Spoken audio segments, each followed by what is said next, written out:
This one is called The Pinkish, Purplish, Bluish Egg by Bill Peet. Myrtle was sad and completely depressed as she sat staring down at her empty dove nest. Her children had flown off and left her that day, and it was hard on a mother to send them away. But her instincts had told her that they were full grown and ready to start on a life of their own. She held back her tears for as long as she could till they'd flown out of sight, on their way through the wood. Then she fluttered far back in a dark caved brood, and she tried to get over her miserable mood. As she swooped down through the gloom with a woe-begone sigh, an odd-colored, oval-shaped rock caught her eye. But Myrtle, on closer inspection, could tell that the rock was an egg, for it had an eggshell. "I must hatch it," she cried, "or at least try my best, if there is some way to get it back up to my nest." The problem of Myrtle's was solved right away by some frisky young squirrels who'd come there to play. They took off with the egg in a wild free-for-all, sent it bounding along like a big bowling ball. Out of the cave door, across the rough ground, and straight for the tree it went whirling around. And to Myrtle's surprise, in less than a minute they were up to her nest and plunked the egg in it. Soon all sorts of birds began flocking around to see the big egg that Myrtle had found. Blue jays and redbirds and noisy magpies and a big stuffy owl who was worldly and wise. "It won't hatch," said the owl. "That egg is stone cold. Why, for all we know, it's 1,000 years old." "If it does hatch," a jay said, "I bet it's a turtle. For after all, you are a turtle dove, Myrtle." But the dove didn't listen to what the birds said. She was bound and determined to go right ahead. Early one day, when no birds were around, Myrtle awoke to a faint scratching sound. It came from inside of the egg, she could tell. Something was trying to break through the shell. I knew it, she gleefully cried. "The egg's going to hatch. There is someone inside." And once more the birds crowded around Myrtle's treetop to watch as the egg cracked apart with a pop. Then a feathery thing poked his little head out. Bewildered and frightened, he looked all about. "Happy birthday," the dove whispered softly to him, and he felt more at home and hopped out on the limb. At first all the birds were just too stunned to speak, but finally a jay blurted out, "It's a freak! Just look, that thing is half lion, half eagle. I'm sure that it must be unsafe or illegal." "No, no," cried the owl with a long, thoughtful look. "It's a creature straight out of a fairy tale book. The thing's called a griffin. It doesn't exist. But as a precaution, I must firmly insist that we ought to get rid of the brute right away, or it might grow up." Isn't it this dinosaur book? Yeah, we read this one before, but we can read it again. "And cause trouble someday." We used to read a lot of your books over and over again. Remember? I was like 3 years old. You were like 3 years old. This was too much for Myrtle. Fire flashed in her eyes, and she ruffled her feathers to look twice her size. "You old coot," she exploded, "you mixed-up old bird. That's the silliest thing anyone's ever heard. If a griffin's not real, then how under the sun can a nothing at all ever harm anyone?" With a furious charge, like a mad bumblebee, she chased the owl back to his old hollow tree. The commotion and noise made him so terrified that the griffin crawled back in his eggshell to hide. Myrtle called softly, "Come on out, it's clear. The birds have all gone, and I'm the only one here." So the griffin crept out on the limb once more, with a slightly more courage than he had before. "That's better," said Myrtle. "Now the first thing we'll do is pick out a name that sounds just right for you. There's an old Myrtle. There's an old Bible name that I think rhymes with meek. I know, it's Ezekiel. For short, that is Zeke.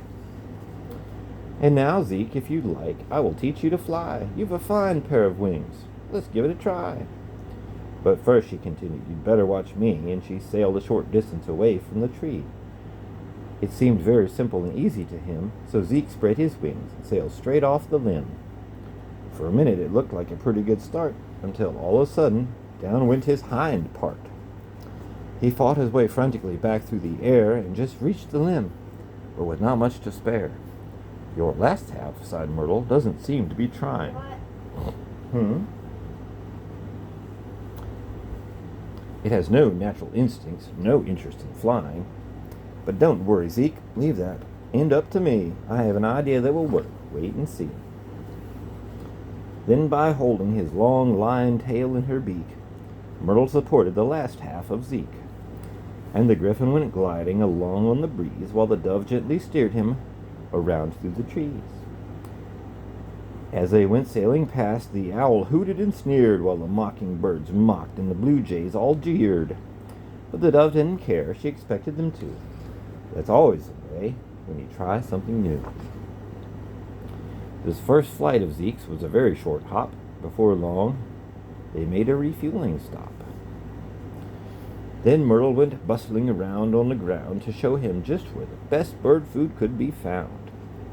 In crumbling old stumps, they found grub worms and slugs, and under flat rocks, they found swarms of fat bugs. "Sow bugs," said Myrtle, "have vitamin A, and so you should eat quite a few every day. But don't overeat. That's a wise old bird rule.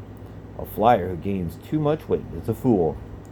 So when Myrtle was teaching her Zeke how to fly, she gave him a good set of rules to live by. At the end of each day, Zeke would stretch out to rest, high on the limb, beside Myrtle's nest. And softly she'd coo an old dove lullaby, while he dreamily stared at the moon drifting by. For Myrtle had said, if you look for a while, you can see the moon's face with its bright, happy smile. And in this way, he fell off to sleep very soon, trying to make out the face on the moon. When spring came again, Zeke had reached his full size. He turned out to be huge, which was no big surprise. What amazed everyone was his skill as a flyer, for that is the thing all birds most admire. "He's a marvel," said Myrtle with a satisfied smile, "and he flies, as you see, in the classic dove style." "He flies too well," the owl said, "to suit me," as he quivered and quaked in his old hollow tree. "If we're ever attacked by that powerful brute, our chance of escape would be worth a hoot." Myrtle tried to ignore what the old owl had said, but she couldn't quite put it all out of her head. So wherever Zeke went, the dove followed along just to make sure that he did nothing wrong. Late one afternoon, as they wandered around, they passed by a cave where the egg had been found. "Now that's strange," said Zeke as he peeked in the door. "I have a feeling I've been here before. It's just the right place for a big brute like me. Besides, I'm too big now to sleep in a tree." "If you sleep here," said Myrtle with a shiver of fright, "foxes and wolves might surprise you some night. They're bloodthirsty creatures," the dove pointed out, "and there's no telling when they'll come prowling about." One night, as the griffin stretched out on the limb, Zeke felt as if something was staring at him. And there, sure enough, down below on the ground, the foxes and wolves had come prowling around. Somehow they heard of the fabulous beast, so they were all set for a fabulous feast. And Zeke was so worried for fear he might fall that the rest of the night he slept hardly at all. He awoke the next day with a fierce eagle scowl, and from deep in his throat came a low lion growl. "I could tear all those scoundrels to ribbons," snarled Zeke, "with these great eagle claws and his powerful beak." This came as quite a shock to the delicate dove, the symbol of peace and of motherly love, and she tearfully pleaded with Zeke not to do it. "I'd die," Myrtle moaned. "I couldn't live through it. Violence is wrong, and it's sinful, I say. If you'll only be patient, it might go away." Well, they weren't going to leave, for all Zeke could see, and he just couldn't stand one more night in the tree. So Zeke left the woods and sailed to the sky, where Myrtle was chasing a big dragonfly. When he finally decided he'd gone far enough, he went gliding down to roost on a bluff, overlooking a region so bleak and so bare that only vultures could stand living there. "This place," said Zeke, "is as strange as can be, so maybe it's meant for a creature like me. But I couldn't stand living out here on these rocks. It's a much better place for a wolf or a fox." Then all of a sudden he sat up with a jerk. "Why, there's an idea," he said. "That might work." and he hurried along through the woods at top speed, anxious to see if his plan might succeed. When he came to the forest, Zeke dropped from the sky with a loud lion roar that was part eagle cry. All the birds were astounded and so terrified that they went streaking off in the bushes to hide. But the foxes and wolves all came running out to see what that unearthly noise was about. And there, swept off their feet, jerked up by the tail, and over the treetops the scoundrels went sailing, helplessly howling and wailing with fright, for this, you see, was their very first flight. Zeke made the long trip without dropping one fox and set them down gently on one of the rocks. And as he departed, the griffin called out, "That'll teach you scoundrels to go prowling about. If you ever come back to the woods, don't forget I'll take you all on a much longer trip yet." When Zeke told the dove about what he had done, she was so very proud of her gigantic son that she scurried about as fast as she could to tell every bird in that part of the wood.